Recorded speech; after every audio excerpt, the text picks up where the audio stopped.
Paediatrics का GI system में देख लिए थे। और आगे देखते हैं हर्शफंग डिसीज, जिसको कंजेनाइटल ए गैंग्लियोनिक मेगाकोलोन बोलते हैं। याद रखना है, हर्शफंग डिसीज को क्या बोलते हैं?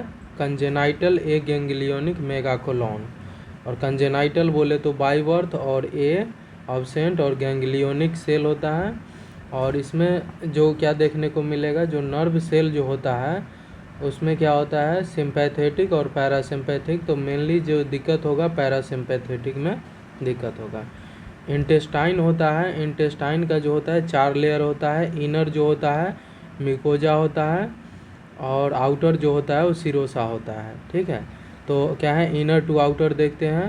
इनर म्यूकोजा है, सब म्यूकोजा हो गया है, मस्कुलर होता है, और फिर क्या होता है, सिरोसा। तो इस कंडीशन में इसमें डिसीज में कौन अफेक्ट होता है, तो क्या होता है, सब म्यूकोजा और म्यूकोजल लेयर अफेक्ट होता है। याद रखना है, सब म्यूकोजा और म्यूकोजल लेयर इस डिसीज में अफेक्ट होता है। देखते हैं हर्शफंग डिसीज क्या होता है। It occur due to congenital absence हो जाता है, congenital absence of parasympathetic ganglionic nerve. ठीक है, ganglionic nerve cell in the submucosa and muscular layer of the distal colon and rectum. ठीक है, which cause abnormal dilation of the proximal part of disease portion.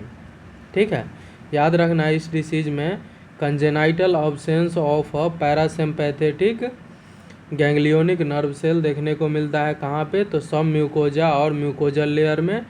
और कहाँ पे, तो distal colon and rectum के पास, जिसके कारण देखने को मिलेगा एबनॉर्मल डायलेशन हो जाएगा proximal part of the distal, क्या है, proximal part of the disease portion.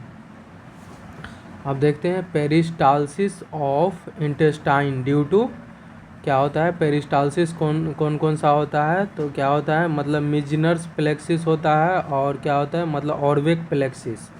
ठीक है, मिजनर्स प्लेक्सिस जो होता है ये मेनली वर्क करता है सब म्यूकोजा पर, और ये जो होता है मतलब आर्क्योवेक प्लेक्सिस ये मस्कुलर लेयर पे वर्क करता है। ठीक है, और ये होता है between longitudinal and circular muscle. और लॉन्गिट्यूडनल मेनली जो कि आउटर होता है, और सर्कुलर जो होता है वो मिडिल होता है। इसमें अब देखते हैं क्या है, अगर नर्व अच्छे से काम नहीं करेगा तो प्लेक्सिस नहीं करेगा, जिसके कारण पेरिस्टालसिस भी नहीं होगा, जिसके कारण स्टूल का कलेक्शन होगा और कोलोन का साइज बढ़ जाता है। इसमें हर्शफंग डिसीज में क्या होता है, डायलेशन देखने को मिलता है। कॉज क्या होता है, इसमें फंक्शनल ऑब्स्ट्रक्शन देखने को मिलता है। याद रखना है, हर्शफंग डिसीज में क्या होता है, फंक्शनल ऑब्स्ट्रक्शन देखने को मिलता है। मोस्ट कॉमन साइट जो होता है रेक्टोसिग्मोइड कोलोन होता है। याद रखना है, मोस्ट कॉमन जो साइट होता है हर्शफंग डिसीज में क्या है, रेक्टोसिग्मोइड कोलोन होता है, और ये मेनली एसोसिएटेड होता है डाउन सिंड्रोम के साथ। याद रखना है, ये मेनली जो होता है एसोसिएटेड डाउन सिंड्रोम के साथ। कॉज देखते हैं, due to improper migration of the embryonic neural crest into colon और रेक्टम। याद रखना है, इसमें ड्यू टू इम्प्रॉपर माइग्रेशन होता है ऑफ न्यूरल, क्या है, embryonic neural crest into colon और रेक्टम। ठीक है, और एम्ब्रियोनिक न्यूरल क्रस्ट है should be reached up to 12 week of gestation in colon और रेक्टम तक पहुंच जाता है। असेसमेंट करेंगे तो न्यूबॉर्न का देखेंगे, फिर चाइल्ड का। तो पहले देखते हैं हर्शफंग डिसीज में न्यूबॉर्न का। और newborn does not pass meconium up to 24 hour में। याद रखना है, हर्शफंग डिसीज में क्या होता है, हर्शफंग डिसीज में न्यूबॉर्न में है does not pass meconium up to 24 hour में देखने को मिलता है। ठीक है, याद रखना है अच्छे से। और डाउन सिंड्रोम जो होता है एनोरेक्टल मालफॉर्मेशन, और क्या होता है, क्या हर्शफंग डिसीज में देखने को मिलता है। ठीक है, अप टू 90% चाइल्ड है, 90% चाइल्ड विद इन 24 आवर में स्टूल पास कर देता है, और 99% क्या है, विद इन 48 आवर में। ठीक है, तो इसमें स्टूल ही पास नहीं कर पाता है नियोनेट।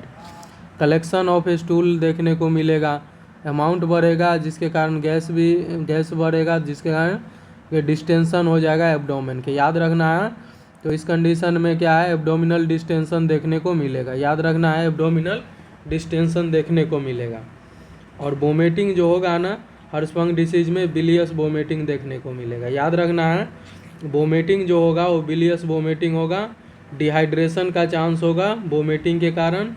हाइपोवोलेमिक शॉक का चांस ज़्यादा होता है, हाइपोवोलेमिक शॉक का चांस भी ज़्यादा होता है। ठीक है, याद रखना, हाइपोवोलेमिक शॉक का भी चांस ज़्यादा होता है। अब देखते हैं कॉम्प्लिकेशन क्या होता है।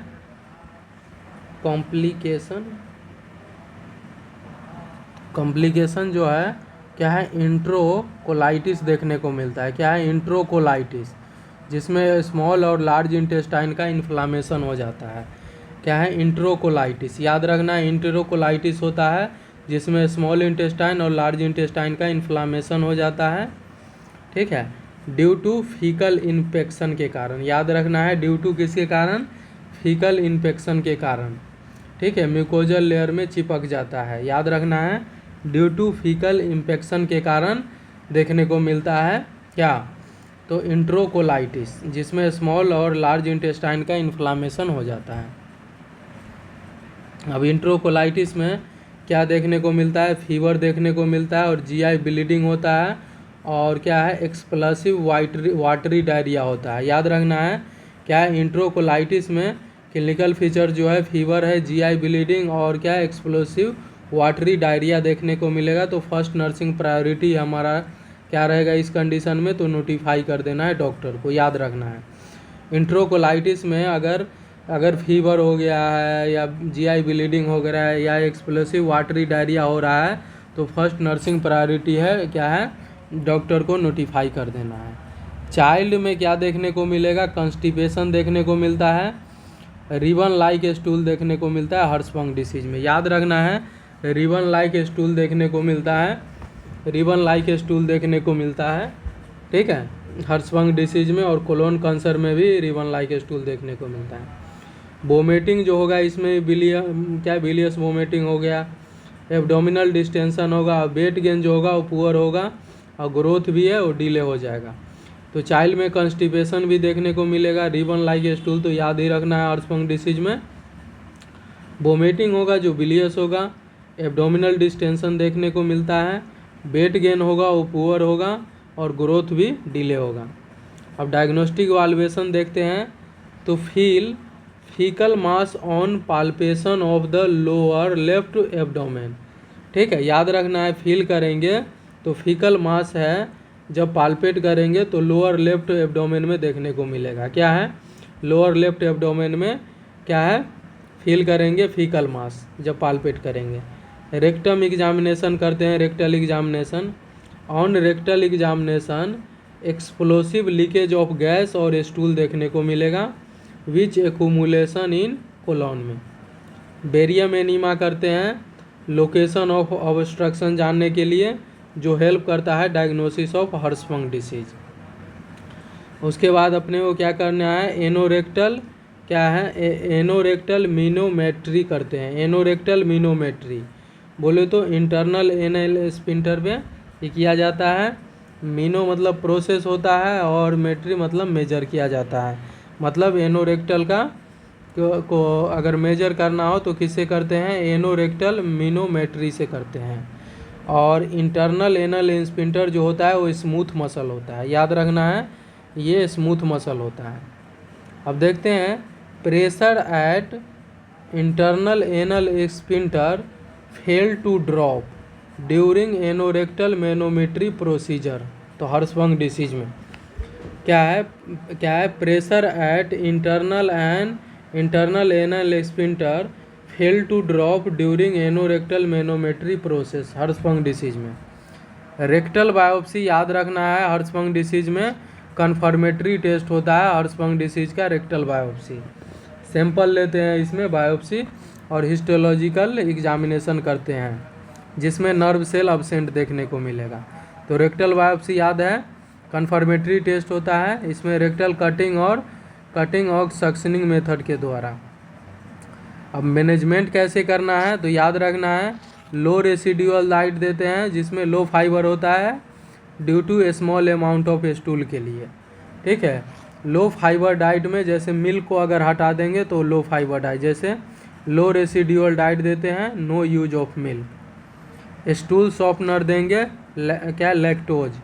आइसोटोनिक इनीमा देते हैं, याद रखना है आइसोटोनिक एनीमा देते हैं 300 ml NS देते हैं, याद रखना है आइसोटोनिक एनीमा देते हैं 300 ml NS देते हैं जिसमें नो शिफ्टिंग ऑफ फ्लूइड हो। याद रखना है आइसोटोनिक एनीमा देते हैं 300 ml देते हैं OVNS जिसमें नो शिफ्टिंग ऑफ फ्लूइड हो। ठीक है, सर्जिकल में क्या करेंगे, सर्जिकल में पुल थ्रो सर्जरी यूज करते हैं। याद रखना है हर्शबर्ग डिसीज में सर्जिकल में क्या है, पुल थ्रो सर्जरी करते हैं जिसमें पुल कोलोन थ्रो एब्डोमिनल इंसिजन से, जिससे रिसेक्शन हो जाएगा डिसीज पार्ट और बाद में इन टू इन एनास्टोमोसिस कर देंगे नॉर्मल रिमेनिंग जो कोलोन रहेगा। और क्या करते हैं इसमें स्वेंसन प्रोसीजर किया जाता है। स्वेंसन प्रोसीजर इसमें कट करते हैं, cut off the disease portion should be oblique. याद रखना है स्वेंसन प्रोसीजर में कट करते हैं, क्या है, कट करते हैं डिसीज पोर्शन के शुड बी ऑब्लिक होना चाहिए स्वेंसन प्रोसीजर में। उसके बाद एनास्टोमोसिस इज ऑब्लिक और some disease part should be remain, बच जाता है। स्वेंसन प्रोसीजर में ऑब्लिक कट करते हैं और क्या है, एनास्टोमोसिस इज ऑब्लिक, एनास्टोमोसिस भी ऑब्लिक और इसमें कुछ क्या है, कुछ डिसीज पार्ट बच जाता है। डूहा मेल क्या होता है, डूहा मेल में क्या करते हैं, इसमें डूहा मेल में डिसीज पार्ट प्रजेंट होता है एट रेक्टम के पास। इसमें डूहा मेल में डिसीज पार्ट है प्रजेंट होता है एट रेक्टम में और make 3 to 4 centimetre transverse cut करते हैं इन पोस्टीरियर पार्ट ऑफ रेक्टम पे। इसमें 3 से 4 सेंटीमीटर ट्रांसवर्स कट करते हैं इन पोस्टीरियर पार्ट ऑफ रेक्टम में।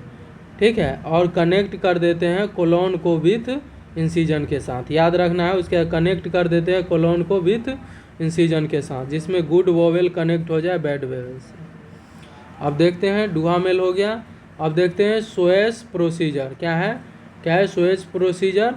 ये outer layer of colon is unaltered. याद रखना है आउटर लेयर जो कोलोन का होता है वो अनअल्टर रहता है और रिमेनिंग डिसीज का जो रहता है, ठीक है, जो रिमेनिंग डिसीज जो बच जाता है लेयर तो उसको एंड रिसेक्शन कर देते हैं, resection of the remaining disease layer के से।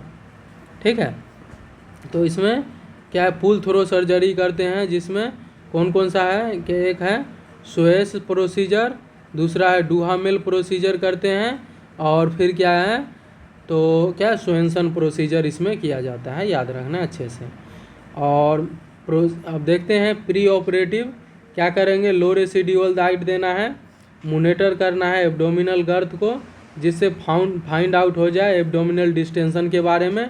नॉर्मल जो एब्डोमिनल ग्रोथ होता है कितना होता है 30 से 32 होता है।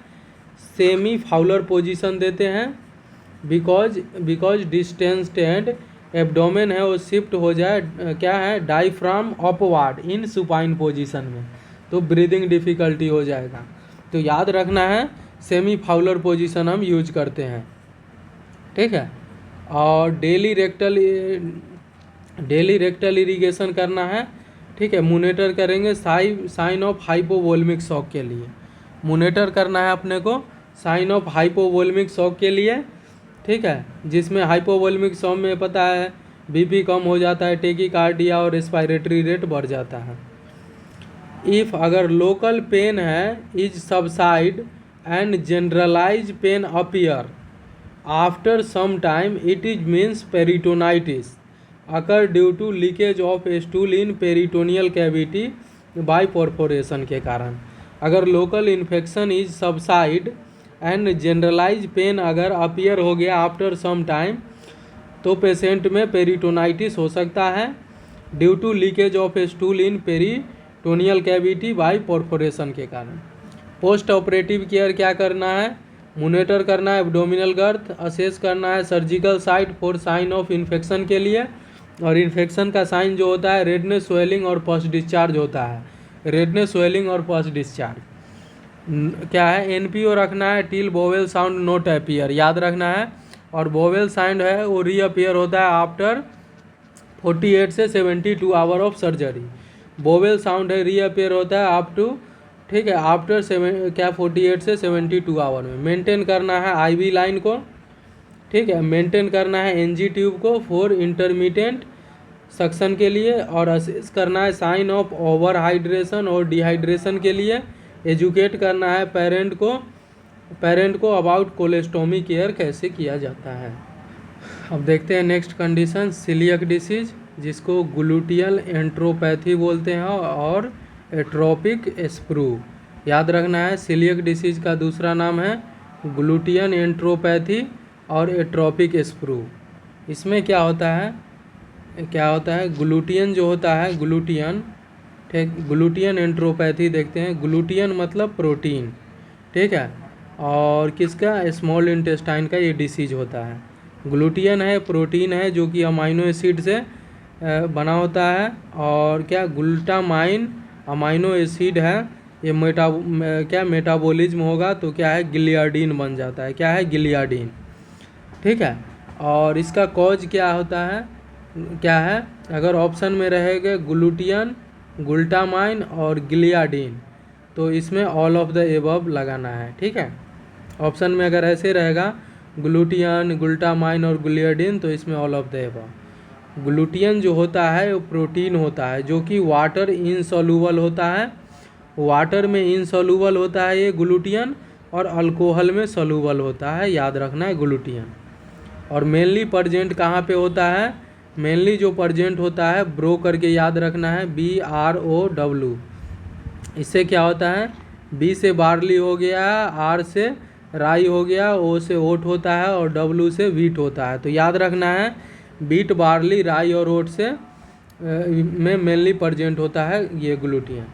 और एट्रोपिक स्प्रू जो होता है, एट्रोपिक मतलब एरिया और स्प्रू मतलब माल एब्जॉर्प्शन। तो इसमें प्रॉब्लम कहाँ होता है, स्मॉल इंटेस्टाइन में, स्मॉल इंटेस्टाइन में प्रॉब्लम देखने को मिलेगा एट्रोपिक स्प्रू में, और प्रॉपर एब्जॉर्प्शन भी नहीं होगा जिसके कारण माल एब्जॉर्प्शन देखने को मिलता है।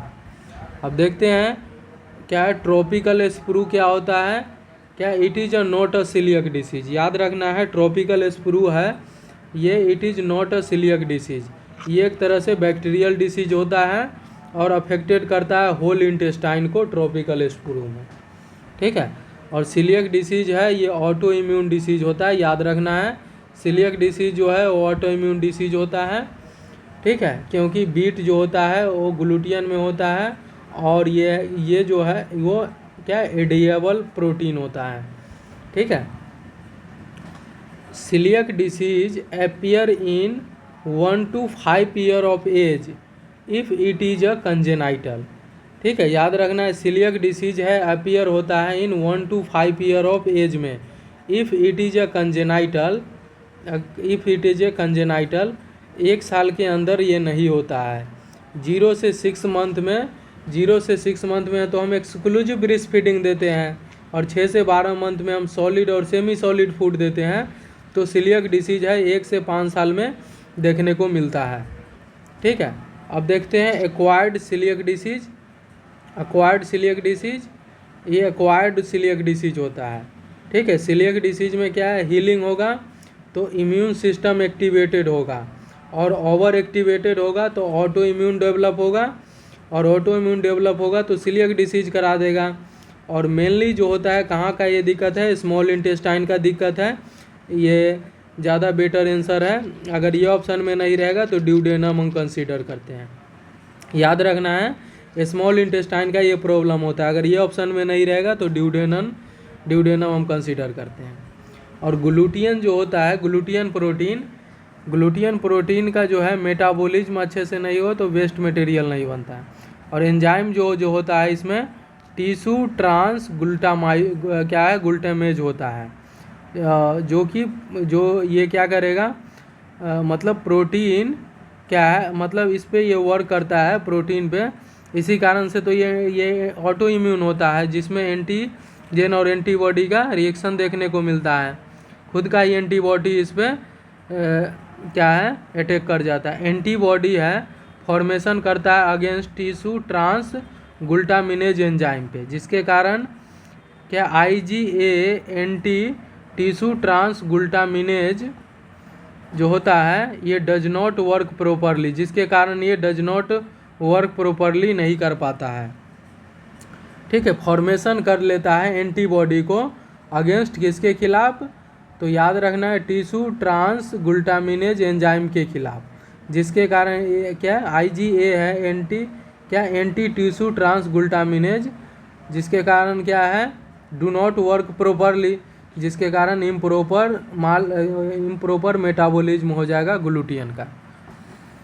ठीक है, और गिलियाडिन जो होता है ये स्क्रीटली नहीं हो पाता है, इसमें एट्रोफी ऑफ द विलाई हो जाता है, एट्रोफी ऑफ द विलाई जिसको ब्लंटिंग विलाई भी बोलते हैं, याद रखना है एट्रोफी ऑफ विलाई देखने को मिलता है जिसको ब्लंटिंग विलाई बोलते हैं, ये सीलियक डिसीज में देखने को मिलता है। और एट्रोफी ऑफ विलाई जो होता है ये एक तरह से रिवर्सिबल होता है, एट्रोफी ऑफ विलाई ये 3 मंथ में देखने को मिलता है, ये 3 मंथ में रिवर्सिबल हो जाएगा। ठीक है, एट्रोफिक ऑफ विलाई देखने को मिलता है जो कि रिवर्सिबल होता है, 3 मंथ में रिजल्व हो जाएगा। स्ट्रिक्ट अवॉइड करना है ग्लूटियन डाइट सीलियक डिसीज में, याद रखना है। ठीक है, और अनकंट्रोल सेल डिवीजन होगा तो मेलिग्नेंसी हो जाएगा इंटेस्टाइन का, और एडिनो कार्सिनोमा देखने को मिलता है, एडिनो कार्सिनोमा हो जाएगा कैंसर। अनकंट्रोल अगर सेल का ग्रोथ होगा तो मेलिग्नेंसी हो जाएगा इंटेस्टाइन में और एडिनो कार्सिनोमा करा सकता है। असेसमेंट करेंगे तो असेसमेंट में याद रखना है सीलियक डिसीज में क्या होता है, एक्यूट डायरिया देखने को मिलेगा, एक्यूट डायरिया जिसको एस्टोटोरिया बोलते हैं, याद रखना है एक्यूट डायरिया देखने को मिलता है जिसको एस्टोटोरिया बोलते हैं। ये फैट सलूबल है, फैट सलूबल लॉस हो जाता है, वाटरी और पेल वाइट। ठीक है, और ऑफेंसिव स्मेल देखने को मिलेगा फ्रोथी जैसा। एक्यूट डायरिया देखने को मिलता है इसमें जिसको एस्टोटोरिया बोलते हैं, इसमें फैट सलूबल लॉस हो जाता है, वाटरी और पेल वाइट। ठीक, और ऑफेंसिव स्मेल होता है फ्रोथी। और एब्डोमिनल क्रैम्प देखने को मिलेगा और पेन देखने को मिलेगा, एब्डोमिनल क्रैम्प और pain due to loss of electrolyte के कारण एब्डोमिनल क्रैम्प और पेन। वोमिटिंग भी देखने को मिलेगा, वास्टिंग हो जाएगा मसल का, स्पेशली कहाँ से, शोल्डर से, एक्सट्रीमिटी से और बटक्स के, याद रखना है वास्टिंग देखने को मिलेगा मसल का, स्पेशली एट शोल्डर, एक्सट्रीमिटीज और बटक्स के पास। अब क्या है, ड्यू टू माल एब्जॉर्प्शन के कारण, अगर माल एब्जॉर्प्शन होगा तो माल न्यूट्रिशन भी देखने को मिल सकता है। और फैट सलूबल विटामिन का लॉस देखने को मिलेगा, याद रखना है फैट सलूबल विटामिन का लॉस देखने को मिलता है। और फैट सलूबल विटामिन क्या होता है, ए, ई, डी और के, और मेनली के का लॉस होगा तो ब्लीडिंग का चांस ज़्यादा होगा जिसके कारण एनीमिया भी देखने को मिलेगा। और एनीमिया होगा तो एनीमिया अगर होगा तो माल न्यूट्रिशन देखने को मिलेगा। इसमें है आयरन एब्जॉर्प्शन जो होता है मेनली कहाँ, proximal part of the small intestine बोले तो ड्यूडेनम में। ठीक है, क्या है एनीमिया देखने को मिलेगा। ठीक है, और माल न्यूट्रिशन भी होता है। आयरन का एब्जॉर्प्शन कहाँ पे होता है, proximal part of small intestine जो कि ड्यूडेनम है। फॉलिक एसिड का भी माल एब्जॉर्प्शन देखने को मिलेगा। पुअर वेट गेन होगा, एब्जॉर्प्शन भी है वो पुअर हो जाएगा।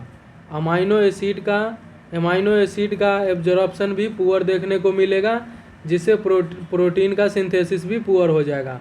हार्मोन पुअर हो जाएगा तो क्या है, प्यूबर्टी लेट होगा। ठीक है, अगर प्यूबर्टी लेट होगा तो इरेगुलर मेंस्ट्रुएशन साइकिल देखने को मिलेगा, एनोरेक्सिया हो जाएगा, ऑस्टियोपोरोसिस भी देखने को मिलेगा। टीटीजी जो होता है टिश्यू ट्रांसमिनेज ग्लूटामिनेज जो होता है ये कैल्शियम बाइंडिंग एंजाइम होता है टीटीजी। ठीक है, जो क्या है डीएक्टिवेट कर देता है, कैल्शियम डीएक्टिवेट कर देगा, और कैल्शियम का लेवल अगर कम हो जाएगा कैल्शियम तो ऑस्टियोपोरोसिस करा देता है। डायग्नोस्टिक इवैल्यूएशन क्या करते हैं, इसमें ब्लड टेस्ट करते हैं, IgA टीटीजी करते हैं जो कि क्या है ये देखने को मिलेगा जिसमें एंटीबॉडी प्रजेंट होता है। अगर प्रजेंट है तो ये डाउट को बताएगा। और इंडोस्कोपी करेंगे तो ब्लंट विलाई देखने को मिलता है। इंटेस्टाइनल बायोप्सी जो होता है कंफर्मेटरी टेस्ट होता है, याद रखना है सीलियक डिसीज में इंटेस्टाइनल बायोप्सी किया जाता है। ये कन्फर्मेटरी टेस्ट होता है और ये फाइंड करता है एट्रोफी ऑफ बिलाई और overall mucosal thickness of same. क्या overall mucosal thickness of same देखने को मिलेगा। नर्सिंग केयर क्या करोगे और इंटरवेंशन अवॉइड कर देना है ग्लूटियन डाइट को, सच एज ब्रो बोले तो क्या है बीट बार्ली राई और ओट को यूज करना है। सब्सटीट्यूट जैसे कॉर्न है मिलेट और राइस को यूज कर सकते हो, सब्सटीट्यूट यूज करो, कॉर्न है मिलेट और राइस है। सप्लीमेंटेशन ऑफ विटामिन क्या है, सप्लीमेंटेशन ऑफ फैट का देखते हैं। सप्लीमेंटेशन देना है क्या फैट सोलूबल मिनरल्स देना है, आयरन देना है, फॉलिक एसिड देना है क्योंकि कमी हो गया था। एजुकेट करना है पेरेंट को that read content of food packet before giving to child. NPO maintain करना है before and during diagnostic intervention. ठीक है, अब फूड अलाउ जो करोगे क्या देना है तो मीट दे सकते हो, मिल्क दे सकते हो, एग दे सकते हो, मिल्क प्रोडक्ट भी दे सकते हो, वेजिटेबल्स भी, और ग्लूटियन फ्री डाइट देना है और क्या है वीट फ्लावर दे सकते हो। ठीक है, याद रखना है मीट दे सकते हो, मिल्क दे सकते हो, एग दे सकते हो, मिल्क प्रोडक्ट दे सकते हो, वेजिटेबल्स और ग्लूटियन फ्री और वीट फ्लोर दे सकते हो। याद रखना है क्या नहीं देगो तो बीट बार्ली राई और ओट अवॉइड करना है। Ice cream, noodles, biscuit, cookies, rolls, cake, bread और मिलेट मिल्क अवॉइड करना है इस कंडीशन में। अब नेक्स्ट देखते हैं सीलियक क्राइसिस क्या होता है। सीलियक क्राइसिस जो होता है इसमें इन्फेक्शन देखने को मिलेगा। अगर ओवरनाइट फास्टिंग करेगा और फर्स्ट नाइट अगर ग्लूटियन दे दोगे तो सीवियर क्लिनिकल फीचर्स देखने को मिलेगा जिसके कारण क्राइसिस देखने को मिलता है। और क्राइसिस के कंडीशन में इलेक्ट्रोलाइट इम्बैलेंस देखने को मिलता है। इलेक्ट्रोलाइट इम्बैलेंस देखने को मिलता है, रैपिड डिहाइड्रेशन होता है और प्रोफ्यूज वाटरी डायरिया देखने को मिलेगा और सीवियर एसिडोसिस हो जाएगा। याद रखना है इलेक्ट्रोलाइट इम्बैलेंस देखने को मिलता है, रैपिड डिहाइड्रेशन और प्रोफ्यूज वाटरी डायरिया और सीवियर एसिडोसिस के कंडीशन देखने को मिलेगा सीलियक क्राइसिस में। इलेक्ट्रोलाइट इम्बैलेंस होगा, रैपिड डिहाइड्रेशन देखने को मिलेगा, प्रोफ्यूज वाटरी डायरिया और सीवियर एसिडोसिस देखने को मिलेगा। नोट देखते हैं, दो चिल्ड्रेन हैविंग क्या है HLA-DQ2 क्या HLA-DQ2 और HLA-DQ8 जीन देखने को मिलता है, क्या have higher chance of coeliac disease. ठीक है, अगर HLA-DQ2 और HLA-DQ8 अगर जीन रहेगा तो इसमें हायर चांस होता है सीलियक डिसीज का। देखते हैं लैक्टोज इंटॉलरेंस। लैक्टोज इंटॉलरेंस क्या होता है, ये it is a congenital inability of digest lactose due to deficiency और या फिर क्या है लेक ऑफ लैक्टेज एंजाइम के कारण। लैक्टोज इंटॉलरेंस जो होता है ये कंजेनाइटली देखने को मिलेगा by birth, inability of the digest lactose due to deficiency या फिर लेक ऑफ लैक्टेज एंजाइम के कारण। ठीक है, लैक्टोज जो होता है वो स्टोर फॉर्म में होता है। ठीक है, और लैक्टोज से क्या बनता है तो ग्लूकोज और गैलेक्टोज बनता है। लैक्टोज से ग्लूकोज और गैलेक्टोज बनता है with the help of lactase enzyme के द्वारा, और इसके अगर कमी रहेगा तो लैक्टोज से ग्लूकोज और गैलेक्टोज बनेगा ही नहीं। ठीक है, और देखते हैं लैक्टेज जो होता है ये एक एंजाइम है जो प्रेजेंट होता है। ठीक है, क्या present in secretion of small intestine. ठीक है, when digestion of lactose impaired then lactose stored in intestine। ठीक है, माइक्रो ऑर्गेनिज्म जो होगा, माइक्रो ऑर्गेनिज्म ऑफ इंटेस्टाइन क्या है फर्मेंटेड लैक्टोज H2 गैस और lactic acid. Micro organism of intestine fermented lactose H2 gas और लैक्टिक एसिड। असेसमेंट करेंगे तो असेसमेंट में लैक्टोज इंटॉलरेंस में एब्डोमिनल डिस्टेंशन देखने को मिलेगा और एब्डोमिनल क्रैम्प। याद रखना है एब्डोमिनल डिस्टेंशन और एब्डोमिनल क्रैम्प। एक्सेसिव फ्लाटन्स देखने को मिलेगा और एक्सप्लेसिव डायरिया। याद रखना है एब्डोमिनल डिस्टेंशन देखने को मिलता है और एब्डोमिनल क्रैम्प, एक्सेसिव फ्लाटन्स और एक्सप्लोसिव डायरिया देखने को मिलेगा। डायग्नोस्टिक वाल्वेशन करेंगे तो लैक्टोज टॉलरेंस टेस्ट करते हैं, चेक करते हैं blood glucose level of child में, क्या है गिव लैक्टोज टू ईट, क्या है 2 ग्राम पर डे, याद रखना लैक्टोज देना है 2 ग्राम पर डे। आफ्टर क्या है 40 to 50 मिनट, बोले तो 40 से 50 मिनट बाद अगेन चेक करना है ब्लड ग्लूकोज लेवल, ठीक है। और नेक्स्ट देखते हैं H2 breath test. H2 breath test जो होता है ये it is a more significant test होता है H2 breath test. Normal H2 level breath जो होता है वो कितना होना चाहिए, लेस देन 11 ppm होना चाहिए। नॉर्मल H2 लेवल है इन ब्रीथ लेस देन 11 ppm होना चाहिए। गिव इसमें क्या करेंगे 2 mg पर kg, क्या है क्या देना है 2 ग्राम पर kg पर, क्या है मतलब पर डोज देना है लैक्टोज टू इट। और देन चेक करेंगे H2 concentration in expelled air a child after 40 से 50 मिनट बाद। इफ़ अगर H2 कंसंट्रेशन मोर देन अगर 11 ppm से अगर ज़्यादा है तो उस कंडीशन को बोलते हैं लैक्टोज इंटॉलरेंस। और ये है this test is not good for younger children because it is a cause for severe diarrhoea. याद रखना है ये टेस्ट है क्या है not good for younger children में अच्छा नहीं है बिकॉज ये सीवियर डायरिया करा देता है। अब देखते हैं नेक्स्ट स्टूल एसिडिटी टेस्ट। इसमें लैक्टोज फर्मेंटेशन करते हैं, ठीक है, लैक्टिक एसिड का, और फिर चेक करेंगे स्टूल, तो स्टूल का पीएच है वो कम देखने को मिलेगा स्टूल एसिडिक टेस्ट में। नर्सिंग मैनेजमेंट कैसे करना है इंटरवेंशन, क्या है मिनिमाइज या elimination milk and milk product. याद रखना मिल्क और मिल्क प्रोडक्ट को मिनिमाइज या फिर बिल्कुल ही नहीं देना है, ठीक है। It milk is use for child then give lactose, क्या लैक्टोज एंजाइम सप्लीमेंटेशन। अगर मिल्क यूज किया है चाइल्ड तो उसमें देना है क्या है लैक्टेज एंजाइम सप्लीमेंटेशन। जैसे में क्या दे सकते हैं, क्या है मतलब लैक्टेड, ठीक है, उसके बाद क्या है लैक्टरेज, और अवेलेबल इन मार्केट में होता है, ठीक है। अब देखते हैं क्या है it is given with milk के साथ दे सकते हैं। It milk is a complementary completely eliminate from diet, क्या है देन गिव कैल्शियम और विटामिन डी। अगर मिल्क को कम्प्लीटली अगर क्या है एलिमिनेट कर दिए हो डाइट से तो उसमें कैल्शियम और विटामिन डी का सप्लीमेंटेशन देना पड़ेगा। A small amount of lactose milk is beneficial for child, ठीक है, बिकॉज लैक्टोज हेल्प है वो ग्रोथ करता है, ग्रोथ ऑफ लैक्टोबैसिलाई को, और क्या है which break down lactose into glucose और गैलेक्टोज में, ठीक है, ब्रेक डाउन होता है लैक्टोज का किसमें ग्लूकोज और गैलेक्टोज में। और क्या है then minimize clinical features of lactose intolerance का अगर दोगे तो मिनिमाइज क्लिनिकल फीचर्स देखने को मिलेगा अगर कम क्वांटिटी में दोगे तो।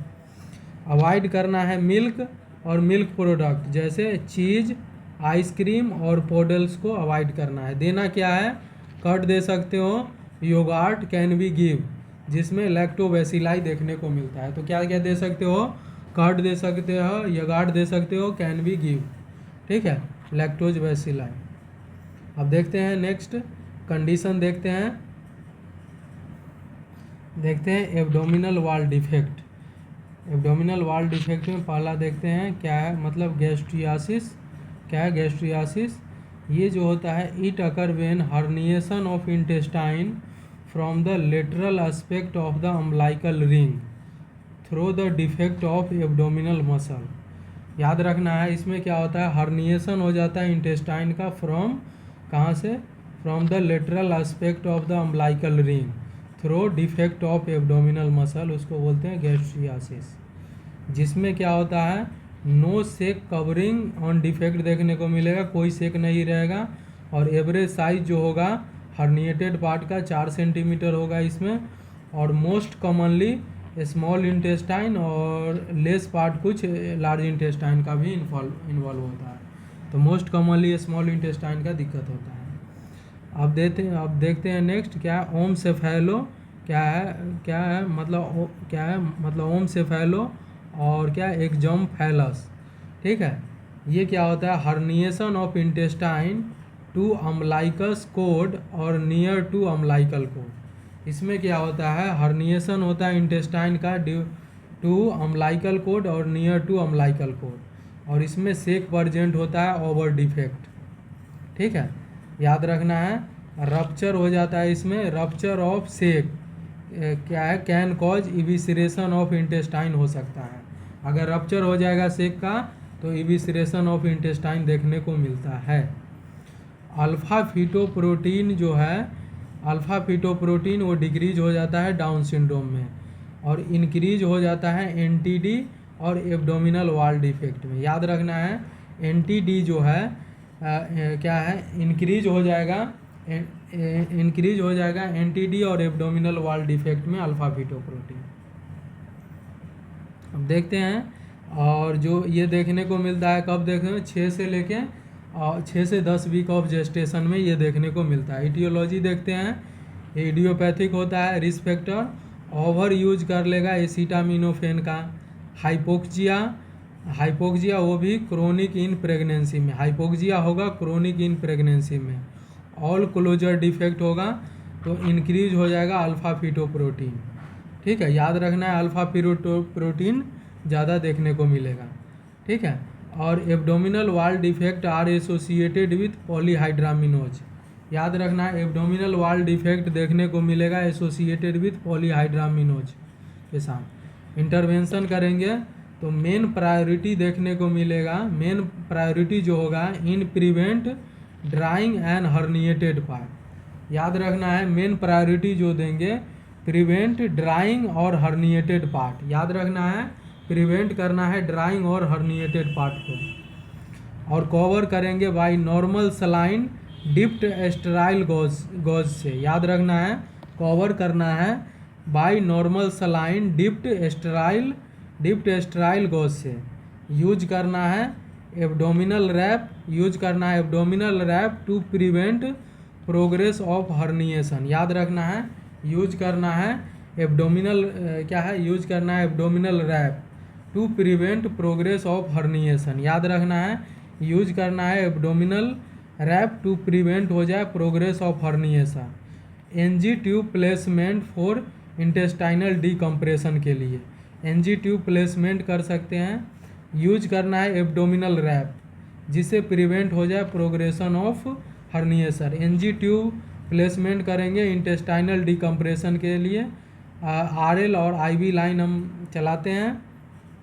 एलिमिनेशन कर देंगे, एलिमिनेशन ऑफ मिकोनियम को एलिमिनेशन कर देंगे बिफोर सर्जरी। ठीक है, because it reduce the size of herniated intestine so replacement become easily. याद रखना है, एलिमिनेशन ऑफ मिकोनियम एलिमिनेशन करेंगे बिफोर सर्जरी से पहले मिकोनियम को एलिमिनेशन करेंगे जिससे reduce size of herniated intestine हो जाए और रिप्लेसमेंट जो है बिकम ईजी हो जाए। ठीक है, यूज करना है रेडिएंट वार्मर को और इनक्यूबेटर को जिससे प्रिवेंट हो जाए हाइपोथर्मिया। कवर करना है डिफेक्ट को बाई किससे, प्लास्टिक कवर से फॉर स्लोइंग ड्राइंग प्रोसेस जिससे स्लोइंग हो जाए ड्राइंग प्रोसेस। ठीक है, प्रिवेंट करना है फोर्स और torsion on sac. Pre operative NPO रखना है, स्टार्ट करना है आईवी लाइन, मेंटेन करना है हाइड्रेशन, ग्लूकोज वाटर दे सकते हैं और clear airway. If after correction of defect, ठीक है, जब करेक्शन हो जाएगा डिफेक्ट उसके बाद स्वेलिंग देखने को मिलेगा लोअर लिम्ब पे। It means intestine in wrongly placed over inferior vena cava. अगर रॉन्गली प्लेस हो जाएगा तो कंप्रेस कर देगा इन्फीरियर वेना कावा का जिसके कारण वेनस रिटर्न कम हो जाएगा और फिर स्वेलिंग देखने को मिलेगा। ठीक है, अब देखते हैं नेक्स्ट, एनोरेक्टल मालफॉर्मेशन क्या होता है। ये वाइड वेराइटी होता है जिसमें एनल कैनाल, रेक्टम और यूरोकेंजेनाइटल ट्रैक देगा। एनोरेक्टल मालफॉर्मेशन होता है, इसमें वाइड वेराइटी होता है जिसमें एनल कैनाल है, रेक्टम है और यूरोजेनाइटल ट्रैक आता है। और एनोरेक्टल मालफॉर्मेशन है वो डाउन सिंड्रोम के साथ देखने को मिलता है। और एनोरेक्टल जो है मालफॉर्मेशन अकर क्या है 4 to 60 वीक ऑफ जेस्टेशन पे देखने को मिलेगा, 4 to 60 वीक ऑफ जेस्टेशन पे। और मेनली जो होता है ना, ये 7 से 8 वीक में देखने को मिलता है। क्या है, क्या क्लोका जो होता है एम्ब्रियोनिक स्ट्रक्चर होता है, और कॉमन कैविटी जो होता है जीआई और यूरोजेनाइटल ट्रैक का होता है। ठीक है, जीआई और यूरोजेनाइटल ट्रैक का होता है। और एट 7 से 8 वीक में, 8 वीक ऑफ जेस्टेशन में मेनली देखने को मिलेगा जीआई ट्रैक और urogenital track should be separate. ठीक है, अगर सेपरेट नहीं हुआ है, फेल हो गया है सेपरेट में, तो फिस्चुला फॉर्मेशन हो जाएगा बोथ ट्रैक में। जिसके का अब देखते हैं classification of anorectal mall formation. Mainly जो होता है 4 होता है।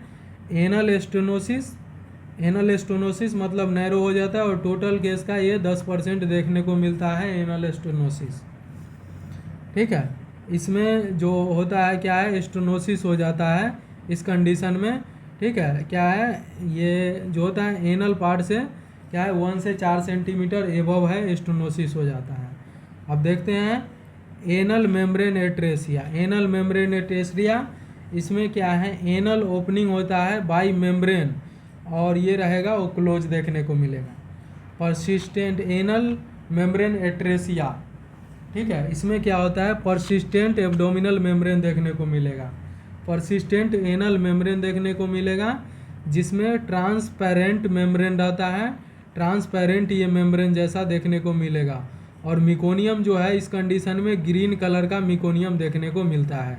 याद रखना है क्या है, एनल मेम्ब्रेन एट्रेसिया में क्या होता है, परसिस्टेंट एनल मेम्ब्रेन देखने को मिलता है, और ट्रांसपेरेंट मेम्ब्रेन होता है जो कि ग्रीन कलर का मिकोनियम क्या है, जब विजुअलाइज करोगे तो पता चलेगा।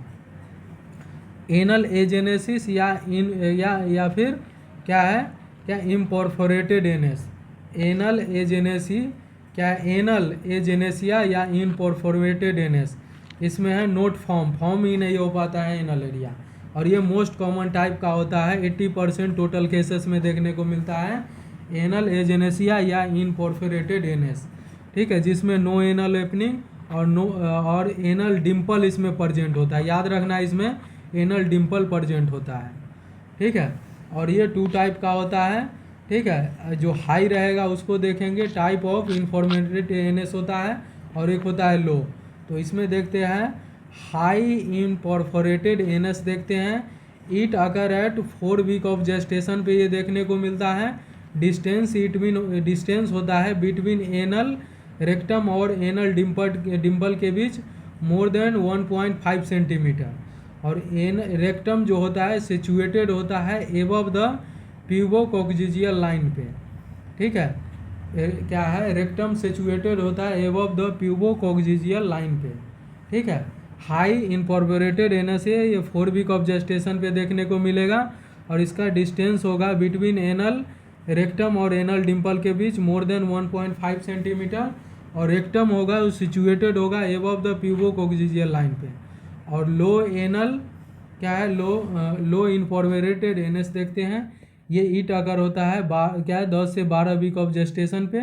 डिस्टेंस होता है लेस देन 1.5 सेंटीमीटर, और रेक्टम सिचुएटेड होता है बिलो इस्चियल लाइन।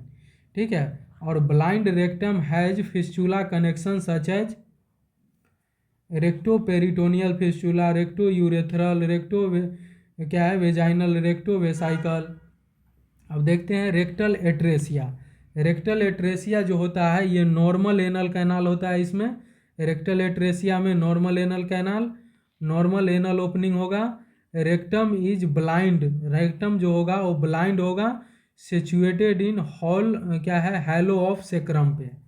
ठीक है, रेक्टम एट्रेसिया में नॉर्मल एनल कैनाल होगा, नॉर्मल एनल ओपनिंग भी होगा। रेक्टम जो होता है ब्लाइंडली सिचुएटेड होता है इन हॉलो ऑफ सेक्रम। असेसमेंट करेंगे तो फेलियर टू पास मिकोनियम नहीं पास कर पाएगा, अब्सेंट या स्टेनोसिस ऑफ एनल कैनाल में। ठीक है, एनल मेम्ब्रेन प्रेजेंट होता है सेकेंड टाइप में। ठीक है, एनल मेम्ब्रेन प्रेजेंट होता है सेकेंड टाइप में। फिस्चुला कनेक्शन होता है थर्ड टाइप में। ग्रीन कलर का मिकोनियम देखने को मिलता है। ठीक है, नो एनल ओपनिंग भी होता है। Inability to pass rectum thermometer further. याद रखना है इसमें क्या है, inability to pass rectal thermometer further याद रखना है, ठीक है। एब्डोमिनल डिस्टेंशन देखने को मिलेगा, यूएस एब्डोमेन कर देंगे। क्या है इन्वर्टो क्या है एक्सरेग्राम करते हैं बच्चे को उल्टा करके, ठीक है, इन्वर्टोग्राम करेंगे। इसमें radio OPEC marker and marker anal Dimple में कैसे रहता है, क्राई बेबी करेगा फॉर सम टाइम, कभी कभी क्राई भी करता है, ठीक है। तो इंटरवेंशन करेंगे, इंटरवेंशन, ठीक है। तो मोनिटर करना है sign of infection at surgical site पे बिकॉज हाई चांस ऑफ क्या है कंटामिनेशन, ठीक है। और प्रॉपर है कोलेस्टोमी केयर करना है, एजुकेट करना है पेरेंट को अबाउट प्रोसीजर। फर्स्ट प्रायोरिटी क्या दोगे पेशेंट को, supine position with knee flexed, याद रखना है इस पेशेंट में हम सुपाइन पोजीशन देते हैं बट नी फ्लेक्स। सेकेंड में प्रोन पोजीशन देंगे बट हिप स्लाइटली एलिवेटेड होना चाहिए। प्रोन पोजीशन दोगे तो हिप है स्लाइटली एलिवेटेड होना चाहिए जिससे डिक्रीज हो जाए एडिमा ऑफ इंसिजनल साइट पे, ठीक है। प्रॉपर क्या है, proper cleaning of intestinal site to prevent chance of infection. Maintain करना है NPO till bowel sound not return. Place करना है एनजी ट्यूब और मेंटेन करना है आईवी लाइन को, ठीक है। और एनल स्टेनोसिस है, इसमें डज नॉट रिक्वायर्ड सर्जरी, इसमें सर्जरी की कोई ज़रूरत नहीं होता है, ठीक है। यूज करना है anal dilator with water soluble jelly for dilation of anal stenosis के लिए। देखते हैं नेक्स्ट टॉपिक पॉइजन, ठीक है। Maximum case of poison in India जो होता है सबसे ज़्यादा केरोसिन से होता है 25%, उसके बाद होता है बारबीचूरेट से 12%, ऑर्गेनोफॉस्फोरस से होता है 10% और कोरेसिव से होता है अप्रॉक्स 5%। याद रखना है सबसे ज़्यादा होता है केरोसिन से इंडिया में 25%, फिर बारबीचूरेट से होता है 12%, ऑर्गेनोफॉस्फोरस से 10% और केरोसिव से 5%। एक्सीडेंटल पॉइजनिंग जो होता है when child is age less than 11 year, और क्या है और मोर देन अगर 11 ईयर है तो एक्सीडेंटल होगा या फिर इंटेस्टाइनल। लीड पॉइजनिंग देखते हैं, लीड पॉइजनिंग को प्लम्बम बोलते हैं। कंटामिनेटेड बोले तो कैसे होता है, फूड वाटर और एयर से, डस्ट सॉइल प्लास्टिक टॉय और पेंट चिप के कारण जो दीवार में लगा रहता है। रूट ऑफ पॉइजनिंग जो होता है क्या उसमें सबसे ज़्यादा क्या है इंजेक्शन के कारण होता है, दूसरा इनहेलेशन, तो इंजेक्शन के कारण मोस्ट कॉमनली देखने को मिलेगा। पॉइजनिंग जो है वो हैंड माउथ कोऑर्डिनेशन डेवलप हो जाता है उसके बाद देखने को मिलता है। असेसमेंट में मेनली इसमें अफेक्ट होता है आरबीसी जिसमें डिस्ट्रक्शन हो जाता है या फिर डिले मैचुरेशन होगा तो जिसके कारण एनीमिया देखने को मिलता है, ठीक है। इसमें है it is affect in bone इसमें अफेक्ट हो जाता है, कौन सा, तो डेंस मेटाफेजियल लाइन, याद रखना है डेंस मेटाफेजियल लाइन देखने को मिलेगा जब एक्सरे करेंगे। तो कौन सा बोन अफेक्ट होता है, तो डेंस मेटाफेजियल लाइन जब एक्सरे करेंगे तो क्या है मतलब मेटाफाइसिस लाइन जो होता है इसमें remain after fully growth of bone, normally जो होता है लाइट होता है।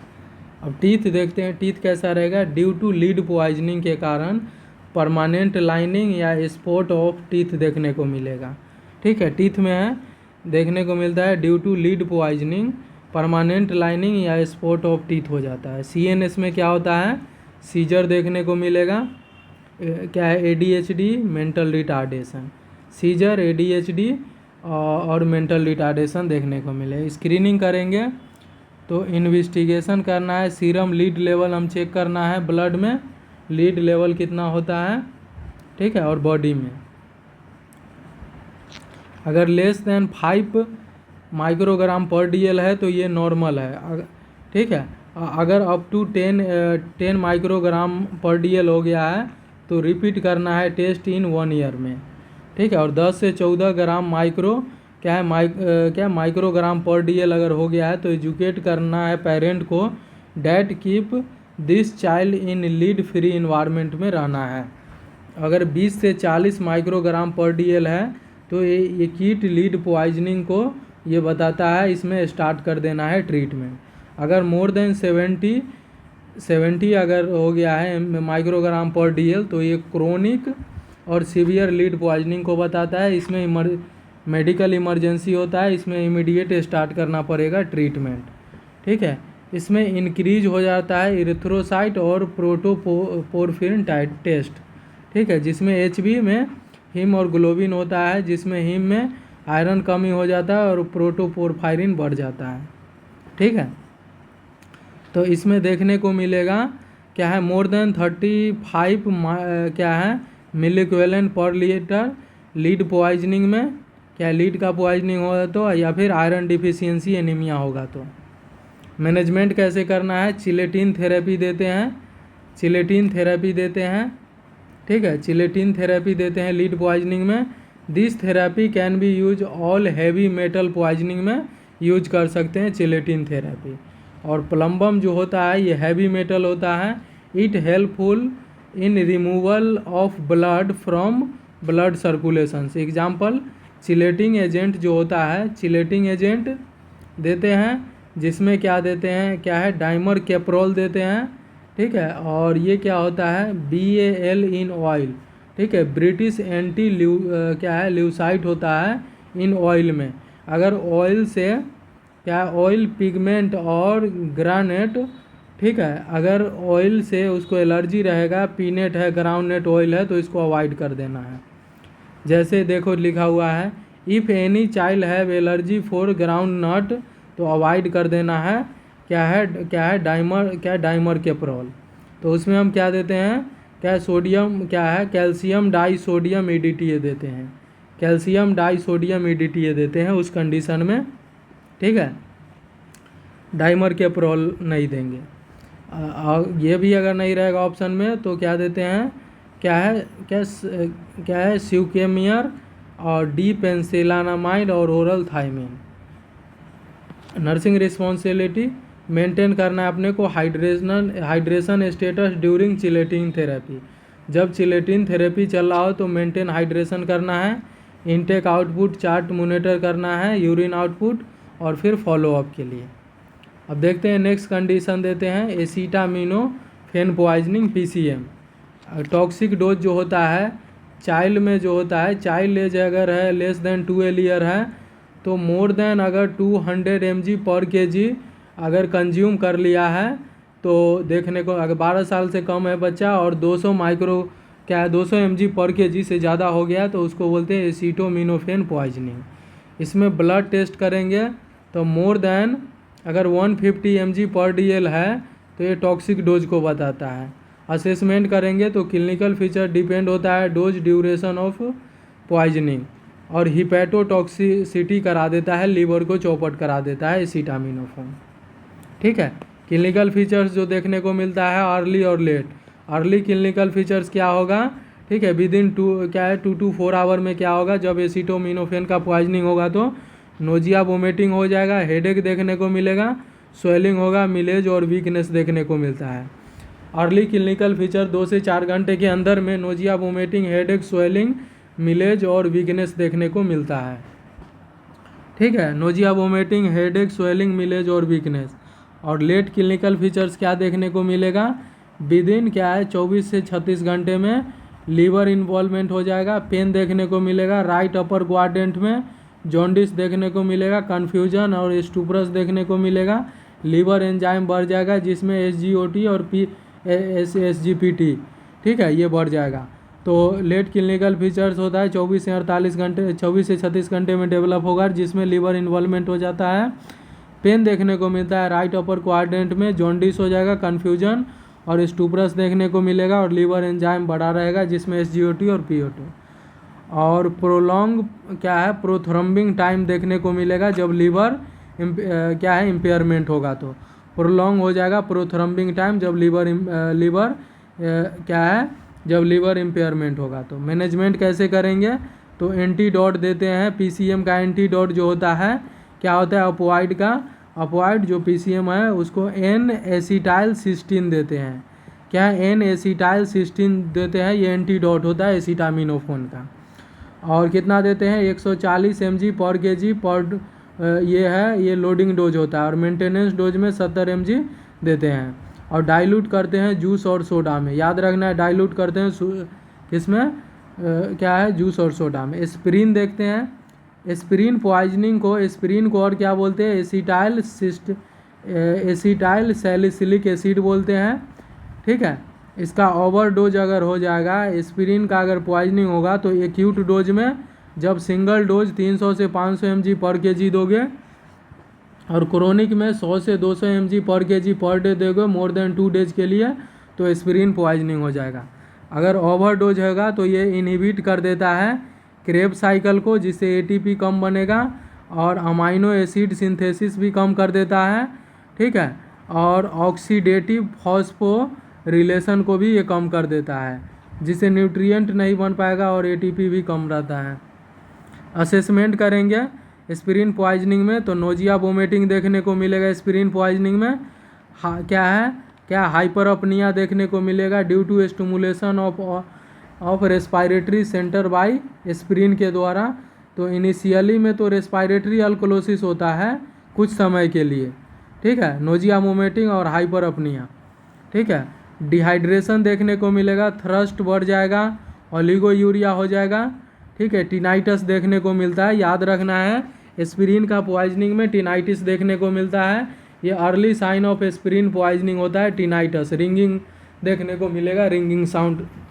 ठीक है, ईयर में कन्फ्यूजन देखने को मिलेगा, ब्लीडिंग टेंडेंसी बढ़ जाएगा ड्यू टू लीवर इन्वॉल्वमेंट के कारण। हाइपोग्लाइसेमिया हो जाएगा क्योंकि डिक्रीज हो गया है ग्लूकोनियोजेनेसिस।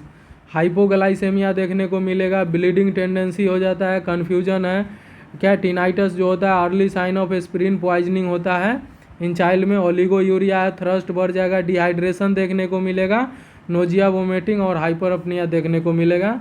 और इनिशियली में जो होता है रेस्पायरेटरी सेंटर जब स्टिमुलेट होगा तो इनिशियली में रेस्पायरेटरी अल्कोलोसिस देखने को मिलता है। रे सिंड्रोम देखने को मिलेगा। रे सिंड्रोम क्या होता है, it is a non inflammatory encephalopathy and fatty degenerative changes in liver, जब इन लीवर फेलियर होगा। वायरल इन्फेक्शन है, also can cause Reye syndrome, जैसे वेरिसेला, इन्फ्लुएंजा। ठीक है, मेनली जो होता है इसमें मेटाबॉलिक एसिडोसिस होता है, याद रखना है, लेकिन शॉर्ट ड्यूरेशन के लिए रेस्पायरेटरी अल्कोलोसिस देखने को मिलता है। ठीक है, मेटाबॉलिक एसिडोसिस देखने को मिलता है ड्यू टू एसिड क्या salicylate increase in anaerobic glycolysis in body, जिसके कारण लैक्टिक एसिड में वर्क करता है और ये मेटाबॉलिक एसिडोसिस करा देता है। डायग्नोस्टिक इवैल्यूएशन करेंगे भैया, तो प्लाज्मा सैलिसिलेट लेवल चेक करते हैं एवरी 4 आवर में। 30 से 50 mg पर DL है तो ये माइल्ड पॉइजनिंग के बताता है, और 50 से 100 mg पर DL है तो ये मॉडरेट पॉइजनिंग को, और मोर देन 100 mg है तो ये सीवियर पॉइजनिंग को बताता है। जब प्लाज्मा सैलिसिलेट लेवल चेक करेंगे एवरी 4 आवर में, तो अगर 30 से 50 mg पर DL है तो माइल्ड पॉइजनिंग को बताता है, और 50 से 100 है तो ये मॉडरेट पॉइजनिंग, और मोर देन 100 mg पर DL है तो सीवियर पॉइजनिंग को बताता है। मैनेजमेंट करना है, symptomatic treatment, IV infusion, vitamin K देते हैं, D5 देते हैं, सोडियम बाइकार्बोनेट देते हैं 1 to 2 मिलीक्वेलेंट पर kg इन D5 में। यूरिन आउटपुट शुड भी मेंटेन करना है, कहते हैं 2 ml पर kg पर आवर।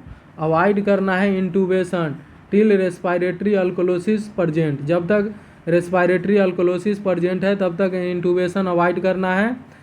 ठीक है, ट्रीटमेंट में क्या है, मोस्ट कॉमन जो हम यूज कर एक्टिवेटेड चारकोल हम इस कंडीशन में यूज करते हैं 0.5 mg पर kg activated charcoal for 4 hourly till plasma salicylate level is not less than क्या है 40 mg पर DL।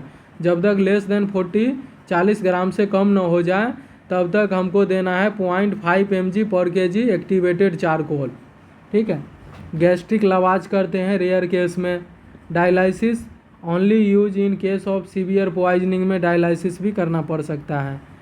अब नेक्स्ट देखते हैं ऑर्गेनोफॉस्फोरस पॉइजनिंग। ऑर्गेनोफॉस्फोरस पॉइजनिंग जो होता है इंसेक्टिसाइड के वजह से होता है, और रूरल में ज़्यादातर देखने को मिलता है कंपेयर टू अर्बन।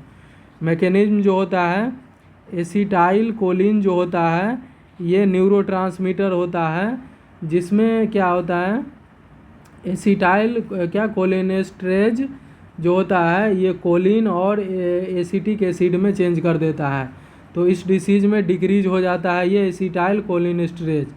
ठीक है, याद रखना है। तो मैकेनिज्म ही नहीं हो पाता है, ओवर स्टिमुलेशन हो जाता है न्यूरोमस्कुलर जंक्शन, जिसके कारण कोलिनर्जिक साइन देखने को मिलता है किसमें, ऑर्गेनो फॉस्फोरस पॉइजनिंग में। और कोलिनर्जिक क्राइसिस होगा तो सलर्ड क्या है, सलर्ड साइन देखने को मिले, जैसे सलाइवेशन है, लेक्राइमेशन है, यूरिनेशन और डिफिकेशन।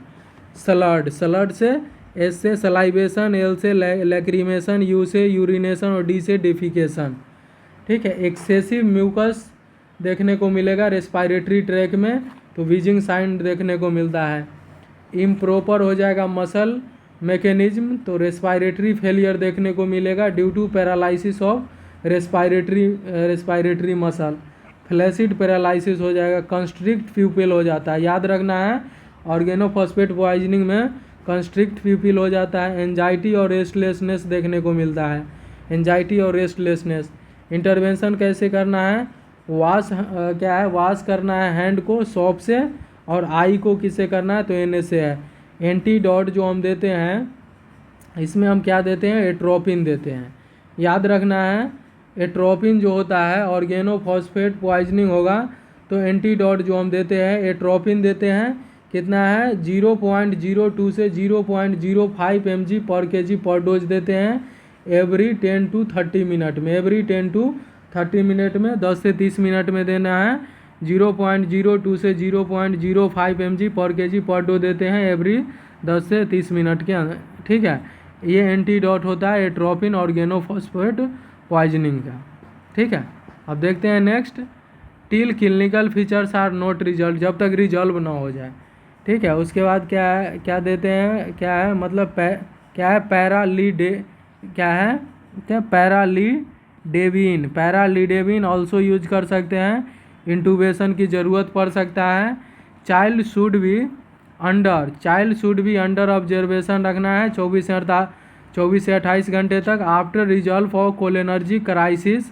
ठीक है, आफ्टर रिजॉल्व हो जाएगा तो कोलिनर्जिक साइन देखने को मिल सकता है, because high chance of recurrence का हो सकता है। अब देखते हैं next, kerosene poisoning most common India में देखने को मिलता है 25%। ड्यू टू अनप्लीजेंट, इसमें अनप्लीजेंट टेस्ट होता है।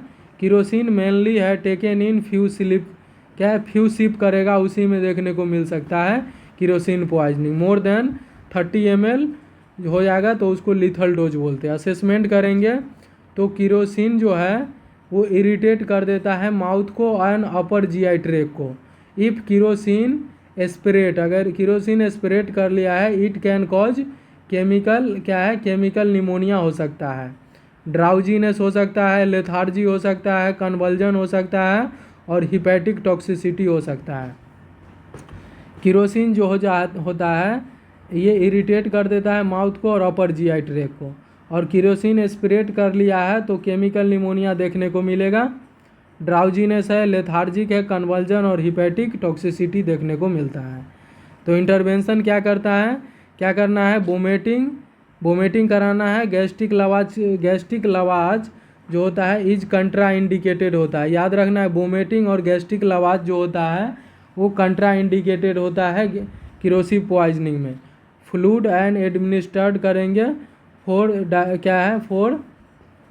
फॉर डाइलेशन के लिए, फ्लूइड एडमिनिस्ट्रेशन फॉर डाइटेशन के लिए। इलेक्ट्रोलाइट लेवल चेक करना है, ऑब्जर्व करना है, ऑक्सीजन थेरेपी देना है, प्रोफाइलेक्टिक एंटीबायोटिक देंगे निमोनिया से प्रिवेंट करने के लिए। मेंटेन करना है, मैनेजमेंट कैसे करेंगे पॉइजन का, 3 टाइप ऑफ टोटल मैनेजमेंट करते हैं in any type of poisoning. Decrease absorption हो जाए पॉइजनिंग का, फिर इंक्रीज हो जाए एलिमिनेशन ऑफ पॉइजनिंग, या स्पेसिफिक एंटीबायोटिक देते हैं। तो डिक्रीज एब्जॉर्प्शन ऑफ पॉइजनिंग कैसे होगा, डाइल्यूशन देखते हैं पहला, it is only use for liquid poisoning. ठीक है, never use in tab for poisoning, याद कर रखना है डाइल्यूशन जो हम यूज करते हैं ओनली लिक्विड पॉइजनिंग में, कभी हम यूज नहीं करेंगे टैबलेट फॉर्म का। अगर पॉइजनिंग हुआ तो उसमें डाइल्यूशन कभी यूज नहीं करते हैं। ठीक है, उसके बाद बाइंडिंग एजेंट देते हैं, जैसे एक्टिवेटेड चारकोल जो यूनिवर्सल एंटीडोट होता है पाउडर फॉर्म में अवेलेबल होता है, डिजॉल्व करते हैं वाटर में 1 ग्राम पर केजी और ओरली देते हैं। इफ़ अगर वोमिट अगर कर लिया है देन रिपीट कर देना है डोज को। एक्टिवेटेड चारकोल जो होता है बाइंड कर लेता है, bind with poison which present in GI tract. सब क्या है सीक्वेंस फॉलो करना है, सबसे पहले गैस्ट्रिक लवाज, एक्टिवेटेड चारकोल देना है, उसके बाद एंटीडोट देना है। सबसे पहले गैस्ट्रिक लवाज करना है, एक्टिवेटेड चारकोल और एंटीडोट। अब देखते हैं दूसरा, एलिमिनेट कर देता है पॉइजनिंग को, वोमिटिंग के द्वारा भी बाहर निकाला जा सकता है। वोमिटिंग जो होता है इंड्यूस बाय 2 फिंगर स्टिमुलेशन, ठीक है। जैसे क्या होता है, क्या सेल्फ वाटर है, क्या है रॉ एग है, या फिर syrup of the ice ice pack है। प्रिकॉशन कैसे करना है, सीवियर वोमिटिंग, अगर सीवियर वोमिटिंग अगर हो गया तो डिहाइड्रेशन का भी चांस होता है। कंट्रा इंडिकेशन कहाँ होता है वोमिटिंग, अनकॉन्शियस पेशेंट है, किरोसिव पॉइजनिंग कर लिया है, पेट्रोलियम पॉइजनिंग है, या फिर क्लीनिंग एजेंट है, या पेंट थिनर ले लिया है। तो गैस्ट्रिक लवाज जो करते हैं यूज करते हैं इसमें एनएस यूज करते हैं। इन गैस्ट्रिक लवाज के लिए 200 से 400 ml हम पर साइकिल यूज करते हैं और 15 ml पर केजी एनएस देते हैं। वाइड ओरोगैस्ट्रिक ट्यूब डालते हैं इसमें, ठीक है। और पोजीशन इसमें क्या देते हैं, लेटरल डिक्यूबाइटस पोजीशन देते हैं, लेटरल डिक्यूबाइटस पोजीशन हम इसमें यूज करते हैं, ठीक है। डायरेटिक भी हम दे सकते हैं यूज, अगर डायरेटिक करेंगे यूज करते हैं diuretic. Criteria for using diuretic in poisoning should be excrete by urine, normal renal function करना है, नॉर्मल ब्लड प्रेशर होना चाहिए। 20% क्या है मेनिटॉल है वो बेस्ट होता है इन पॉइजनिंग में। डायरेटिक है continue till urine output reach up to 6 to 9 ml per KG per hour ना हो गया हो। Dialysis only in severe poisoning में, हीमोडायलाइसिस मोस्ट कॉमन यूज करते हैं डायलाइसिस में। पेरिटोनियल डायलाइसिस भी होता है इसका टाइप डायलाइसिस का। स्पेसिफिक एंटीडोट अब देखते हैं। स्पेसिफिक एंटीडोट में पीसीएम बोले तो एसिटामिनोफेन पॉइजनिंग का एंटीडोट जो होता है एन एसिटाइल सिस्टीन होता है, जिसका लोडिंग डोज जो हम देते हैं 140 mg पर केजी देते हैं और मेंटेनेंस डोज देते हैं 70 mg पर केजी देते हैं एवरी 4 आवर में। अब देखते हैं एम्फेटामाइन पॉइजनिंग में का एंटीडोट होता है क्लोरप्रोमाजिन। क्या एम्फेटामाइन पॉइजनिंग का एंटीडोट होता है क्लोरप्रोमाजिन 1 mg पर केजी देते हैं, IM देते हैं या IV। एट्रोपिन का अगर पॉइजनिंग अगर मान लो हो गया तो एंटीडोट देते हैं पिलोकार्पिन देते हैं, 2 to 4 mg पर केजी देते हैं ओरली। फर्स्ट चॉइस पिलोकार्पिन देते हैं, ठीक है। एट्रोपिन पॉइजनिंग हो जाएगा तो पिलोकार्पिन देते हैं जो कि एंटीडोट होता है, फर्स्ट चॉइस यही देते हैं 2 से 4 mg पर केजी ओरली देते हैं। अगर ये ऑप्शन में नहीं रहेगा तो फिजियोस्टिगमाइन देते हैं 1 से 2 mg पर IM देते हैं। अब देखते हैं बेलेडोना पॉइजनिंग होगा तो उसमें हम फिजियोस्टिगमाइन देते हैं 0.5 से 2 mg IM देते हैं। बेलाडोना पॉइजनिंग है तो फिजियोस्टिगमाइन देते हैं 0.5 mg से लेके 2 mg तक, वो भी IM देते हैं। अब देखते हैं बेंजोडाइजापीन का अगर पॉइजनिंग होगा तो एंटीडोट देते हैं फ्लूमाजेनिल, ठीक है।